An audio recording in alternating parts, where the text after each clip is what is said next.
It's Phil's Pop Culture Podcast. Watching television. A dynamite place to be. Dynamite! Sponsored by Vandelay Industries, importers and exporters of fine latex products since 1992. And now, the man who taught Frank Burns how to eat worms, here's your host, Phil Kahn.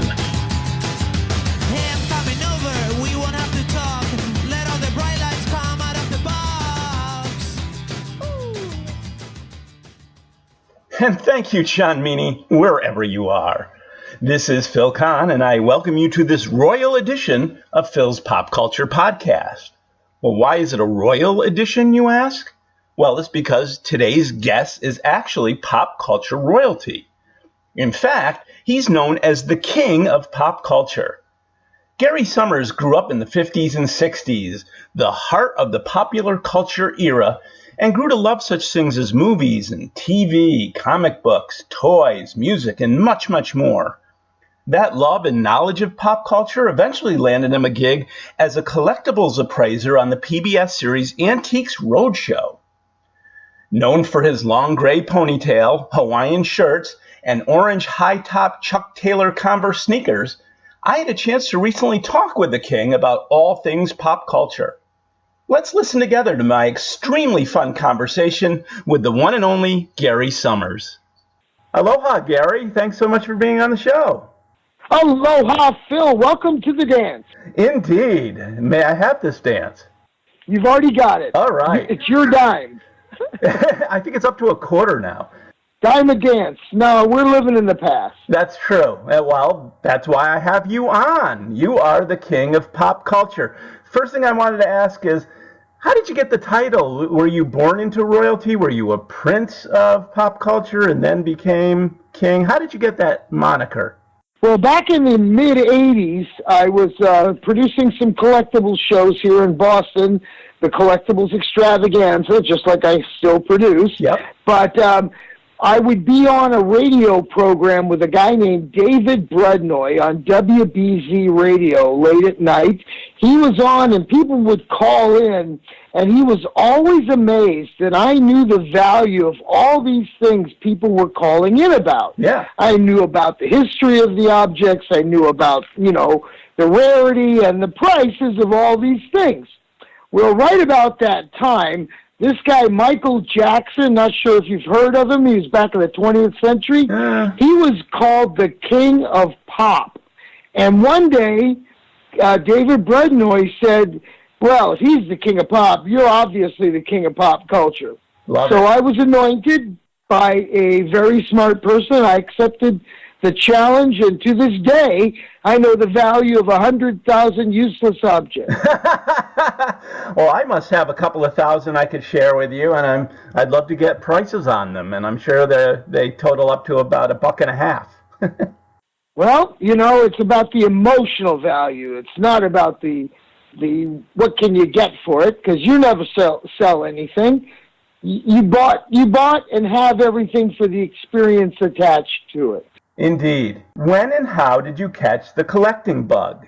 Well, when I was a kid, my dad was a traveling salesman, and he would come home from road work with a little cigar box full of campaign buttons that he would buy at little antique shops all over wherever his circuit was. And he would come home and he would talk to me about the politics of it, the collectability of it, the history of it, the economics of it, things like that, of how to buy something cheap and then resell it. So at that point, I had no clue. But I wanted to buy toys. And so my dad said, well, you got a whole bunch of toys there. You better sell some of those before you can buy any more, and then you could spend that money on more toys. So I think I was 8 or 9 years old. I had my first yard sale, sold my toys so I could go buy more and different toys. And it evolved from toys. I was very heavily and still am into campaign buttons, but records and memorabilia and comics and all things popular culture.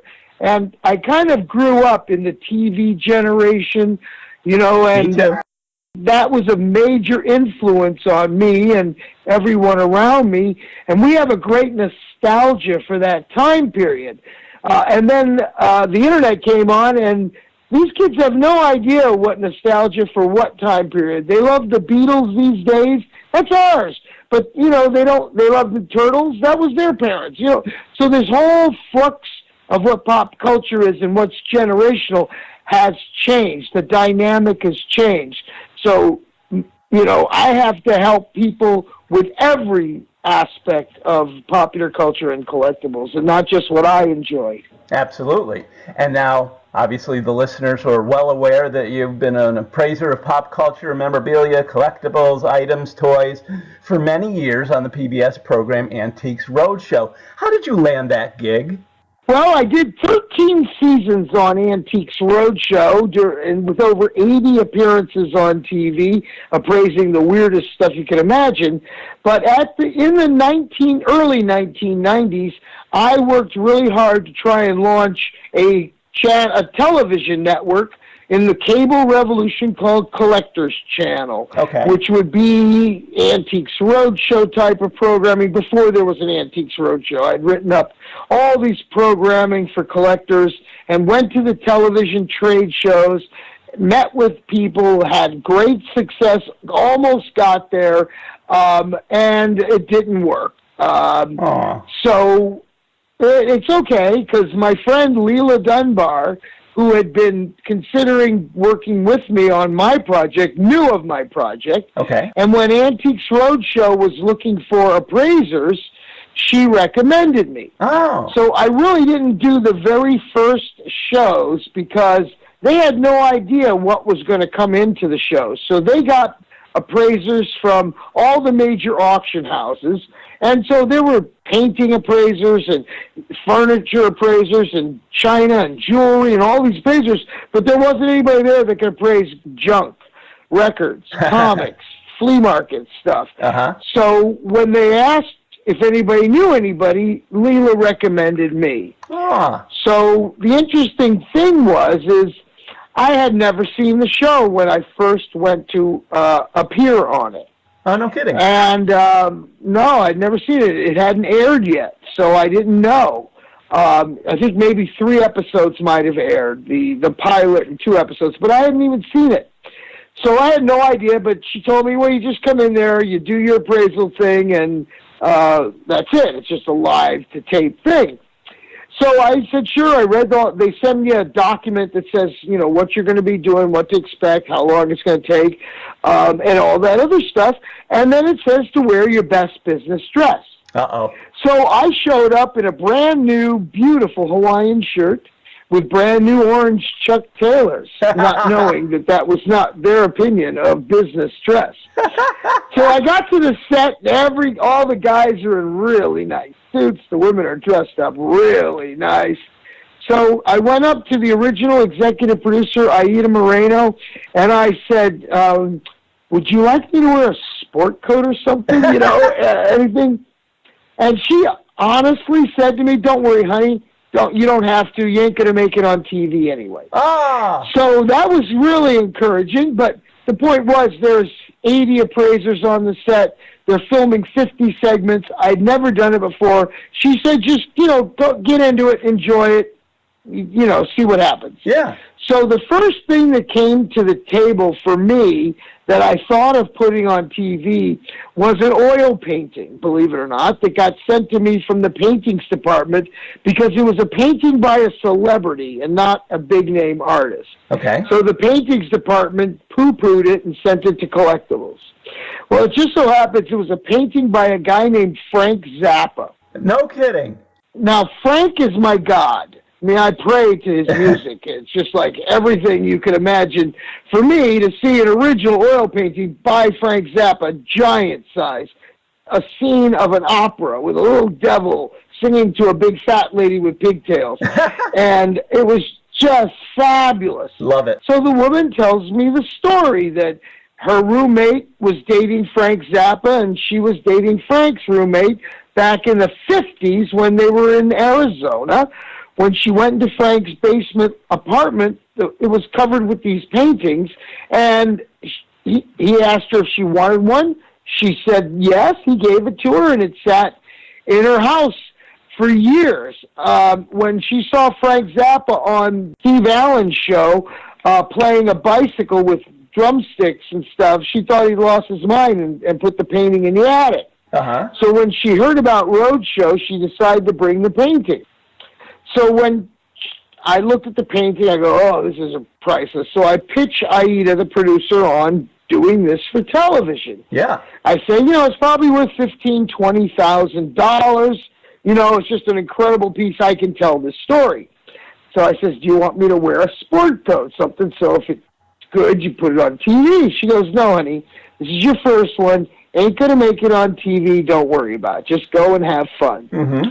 I said, oh, no problem. So she was letting me do my Hawaiian shirt routine.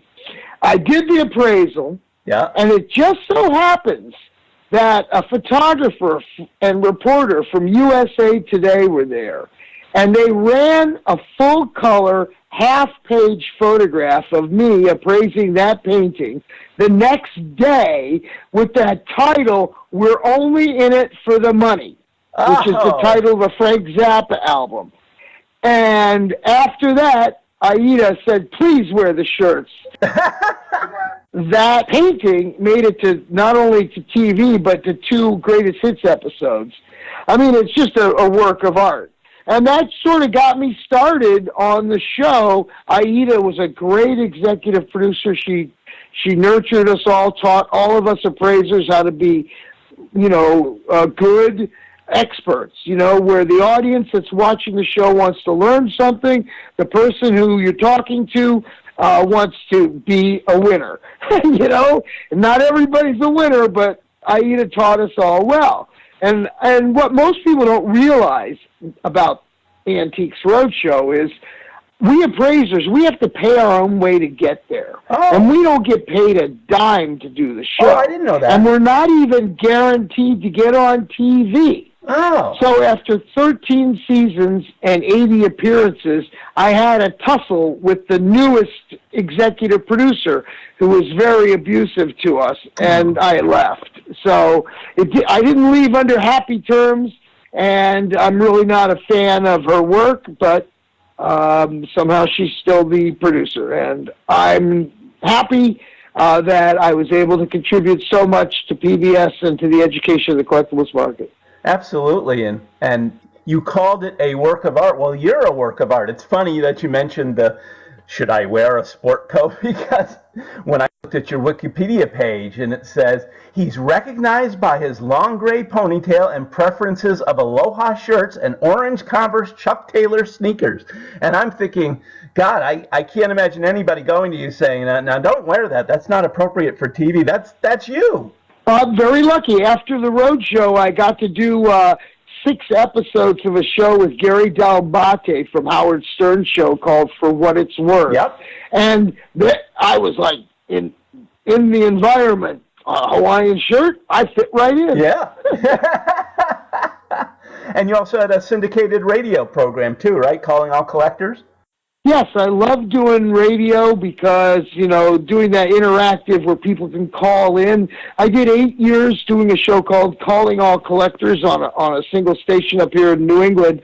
But, it's just not worth doing anymore, right now. I'm just too busy. Now you're also doing stand-up comedy. You have your hands in everything, don't you? Well, I'm funny looking. Why shouldn't I? and you've been to my booth at the shows, and you know that any vendor that's selling stuff at a show is a stand-up comedian, because that's the only way people buy crap. Oh, absolutely. You make them love it, you make them laugh, and then you take their money. It's the job. Absolutely, and you do it so well. And yes, we have met several times at Chiller Theater Expo in Parsippany, New Jersey. The one show I haven't been to that I really want to go to is your show. You're now the executive producer of Northeast Comic Con, which is held in Massachusetts. Do you do that twice a year? Is it more than that? We do 3 times a year, March, July, and now we're moving into November instead of December.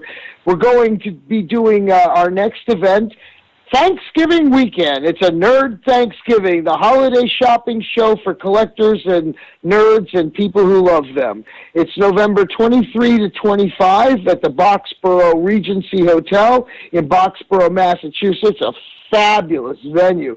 Like Chiller, we take over the whole hotel. We have a concert Friday night and Saturday night in the main courtyard, which includes a indoor swimming pool and unbelievable amount of space and bars and fun. Plus, we got our special guests coming up in November. Yeah. Akira Takarada, who was in the original leading man in Godzilla. Love it. And was in the rubber suits in the 60s and 70s. Akira will be our guest for his only appearance in the United States in 2018. So we have Akira Takarada, plus our good buddy, the man of a million voices, Billy West. Oh, I love Billy West. He's on Futurama and Ren and Stimpy. And yeah, it's going to be so much fun because it's going to be a monster of a show and it's going to be funny. So you can't beat that. I've got to go. I know in the past you've had Mickey Dolenz from the Monkees and your friend Marky Ramone of the Ramones. And, of course, your hero, the late, great Adam West, who unfortunately passed away last year. I believe he made his last public appearance at your show. Is that true? That is also true. It was an interesting story. Adam West and I go back to about 1985 when I somehow, from a friend, got his phone number and asked him to come sign autographs at my Collectibles Extravaganza show in 1986 86. Yeah. And at that point, Adam had just been fired from being the voice, let's just say, let go of being the voice of Batman on the cartoon series. Yeah. So he was sad, and all the autograph shows he'd ever done were like car dealerships and car shows where they expect him to dress up as Batman. And nobody ever charged for autographs. You know, he was paid a flat fee. And so I said, Adam, we'll get you here. You'll get $10 for every autograph. Every autograph. He goes, well, you think I'll make money? I says, I hope so. By the end of the first day, he had made $10,000. And he looked over to me and he says, Gary, can we do this every week? And I said, probably so.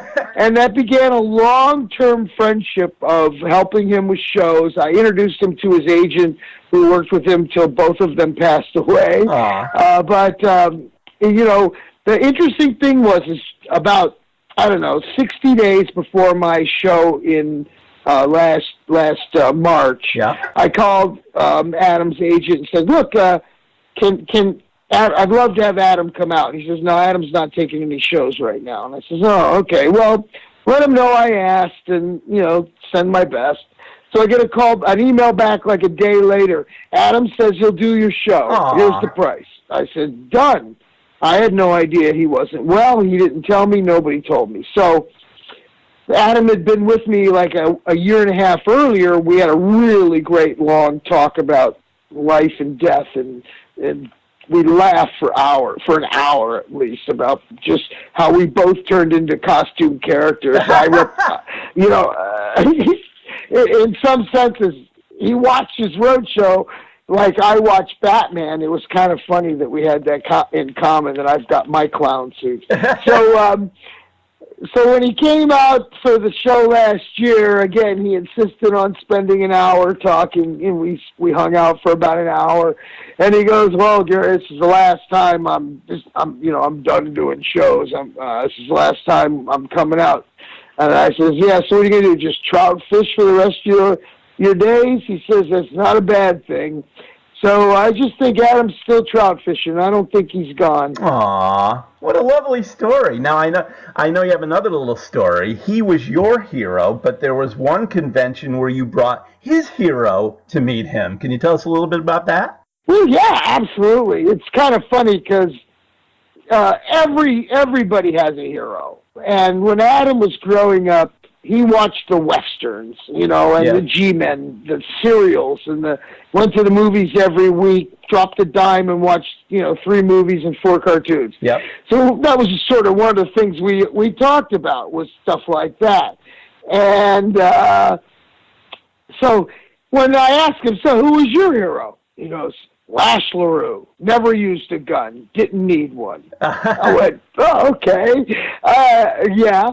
So it's funny, but about, I don't know, a few months later, I was talking to a friend of mine who represented a whole bunch of Western stars. And I says, Lash LaRue's still doing shows? He goes, not really, but I can ask him. So when he said, I told him, I says, well, I got Adam coming in December. Be really nice if, you know, if you want to bring Lash up, tell me what it'll cost, see if he wants to do it.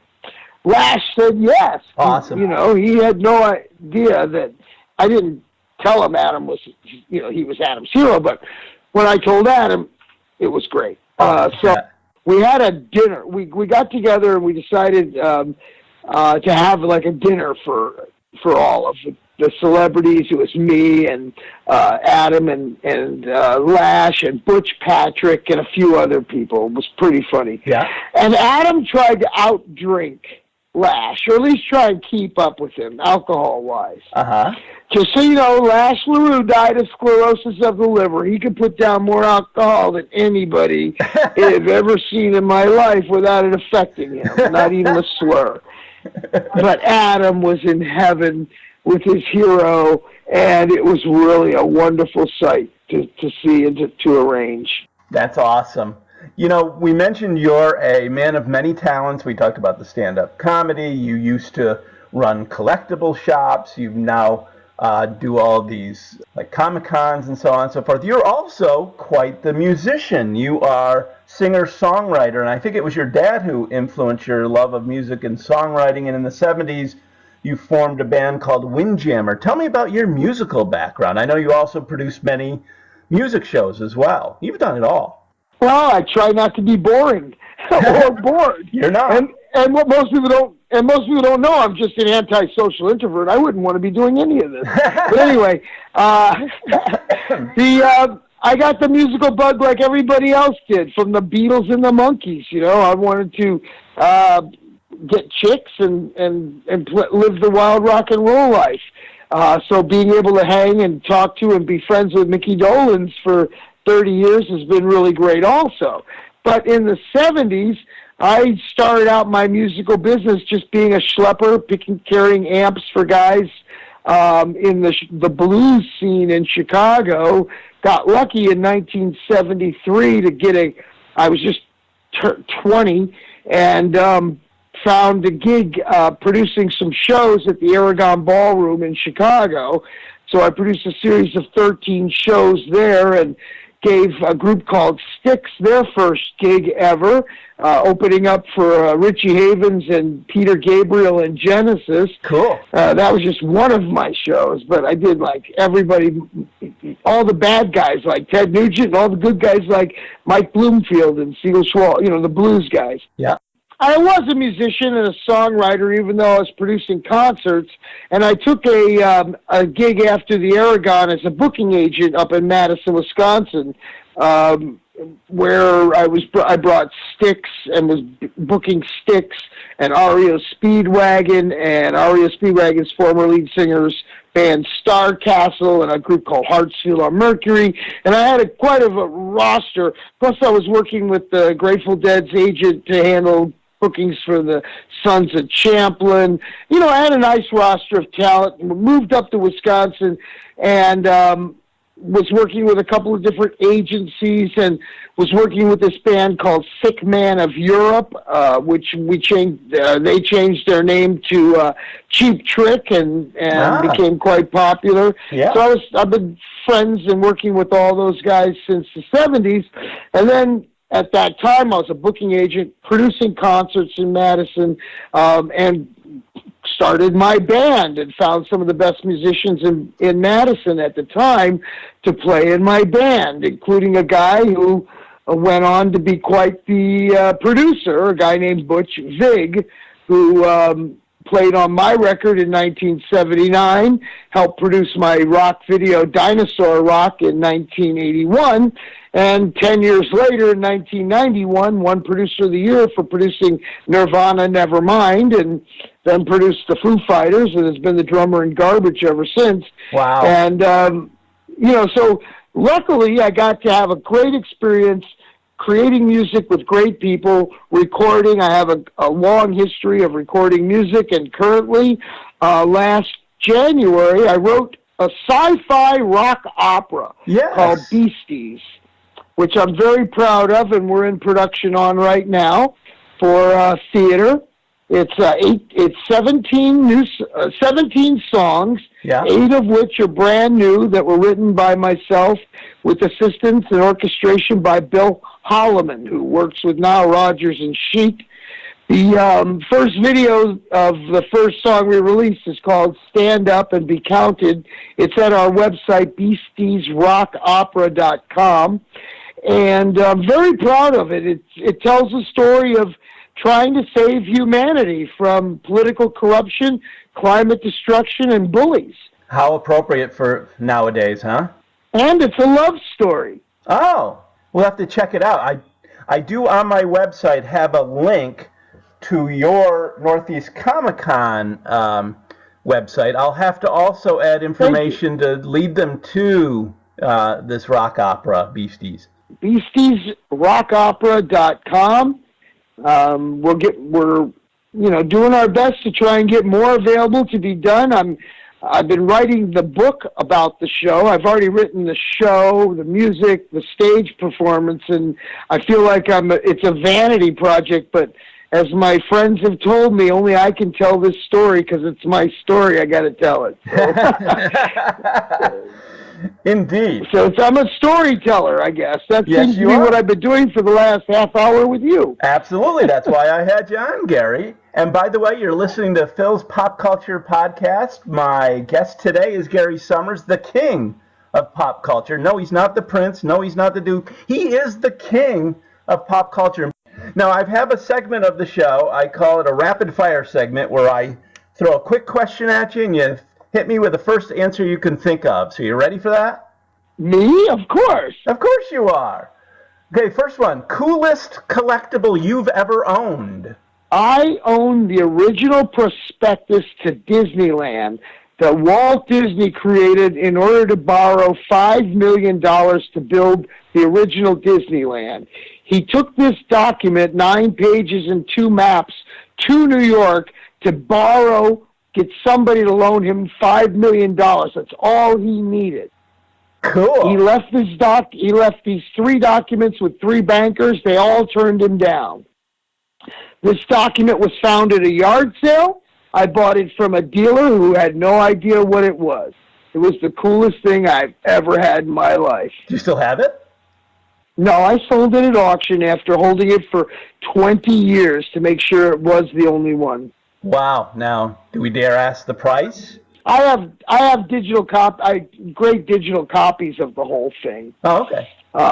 For myself, and then it auctioned off for $80,000. Wow. Wow. No wonder you lead a life of leisure. Oh, I had to pay like $2 for it. I mean, it was expensive. I mean, I made some money. No wonder you have so many Hawaiian T-shirts and Chuck Converse All-Star orange sneakers. I have 400 Hawaiian shirts in my collection. All of them match my orange shoes. And of 80 appearances on Antiques Roadshow, I wore a different shirt for each one. Oh, that is great. Now, speaking of Antiques Roadshow, what's the coolest collectible you ever appraised on the show? What do you mean coolest collectible? In every field, there's something that's the coolest. It's hard for me because I'm in so many different fields. That's true. What was the coolest thing that walked in that I got to appraise? Yeah. Best story? Yeah. The Spinning Jaws of Death. No, seriously. Guy comes in with this giant metal steel-ringed thing. He's dragging along on wheels. It's about 8 feet tall. 3 rings interlocking with giant teeth on them. And all the other appraisers just pointed to me and says, "You." And so I went over and I looked at it and I asked him what it was, and he said, "It's the spinning jaws of death." And I said, "So tell me what it is." And he says what it was his father was in the ice capades, and they would drag this out onto the ice, plug it in, and the rings would spin, and in an interlocking manner. He would have to skate at 35 miles an hour and shoot in between all of those spinning rings with teeth on them. Okay. So I said, "Really, can we do this on TV? Does it work?" He goes, "Sure." So I set up the thing so we could do it on TV, and Lara Spencer, I, and the guy are standing on one side, and the cameraman's on the other side. Uh-huh. So we do the whole thing. I appraise it. It's $10,000 to $15,000, and Lara says, "Plug it in." So the guy, whoever the crew guy, plugs it in, and it starts going zoop, zoop, zoop, spinning, and the cameraman got too close, and the jaws of death grabbed the front end of the camera and dragged the poor guy to the ground. Oh! It made it on TV. Oh, now I have to look it up. Is it on YouTube? I'm sure it's on the Roadshow channel. Who knows? I mean, I have no idea how their archive system works. Okay, I'll have to check that out. And finally, if you could have dinner with any 4 people, living or dead, who would they be? Why do you say 4? I don't know. Why? Should it be 3, 5, 6? No, I mean, they don't even know each other. Yeah, but you know them. Oh, 4 people, alive or dead, that I would want to have dinner with. Frank Zappa, Yeah. number 1. My grandfather, Ben Horowitz, number 2. Okay. My father, Ed Sohmers, who just passed away. Oh. And I'd have to say Buffalo Bob Smith. Oh, what a great answer. Zappa, whose oil painting was the first thing you appraised on Antiques Roadshow. And Buffalo Bob, I know he was another one of your heroes along with Adam West. And your father and grandfather. How nice. Great answer. Thank you very much. What's the prize? No, just kidding. I don't need no prizes. Your prize is being a guest on my show, Gary. Wow! Does that come with confetti? Oh yeah, I see the confetti now. There it is. Rip Taylor, bring out the confetti.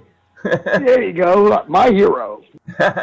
Hey, listen, Gary, this has been a real pleasure. We've been talking about this for a while. I really, really, really wanted to interview you. You're such a cool guy. We go back a ways now since our first meeting, and I'm so glad we could make this work out. Looking forward to seeing you at Chiller, I hope. Yes, indeed. I will be there, and then I will hopefully make my first appearance at Northeast Comic-Con, too. And again, folks, you can visit my website, and there's going to be a link underneath this particular podcast with a link to the website with information. You can go check out everything Gary's doing. Well, a lot of things he's doing. He's doing so many things. I could have a whole page just devoted to your endeavors. What's your website name? You haven't said that. You've said go to my website 3 times. Indeed, I know. What kind of promoter am I? It's philspopcast.com. philspopcast.com. I'm also on Facebook, and we'll be posting a link to this podcast on there so the listening public can get to know Gary Sohmers a little bit better like I did today. Gary, thanks so much for being on today. And just remember, success begins with sucks. Thanks, Phil. Thanks, Gary. Bye now. Aloha. I'd like to thank my guest, the ultra groovy hipster, the king of pop culture himself, Gary Sohmers. Gary, if it's okay with you, I think I'm going to let my hair grow out. Maybe put it in a ponytail. I don't know, buy 70 or 80 Hawaiian shirts, maybe some orange Chuck Taylor Converse sneakers. I don't know. What do you think? You know, I just want to be more like you. Aloha, my friend, and thanks for the interview. Watching television. We hope you've had a dynamite time listening to this edition of Phil's Pop Culture Podcast. Join us again next time for another stroll down memory lane. Until then, let's be careful out there.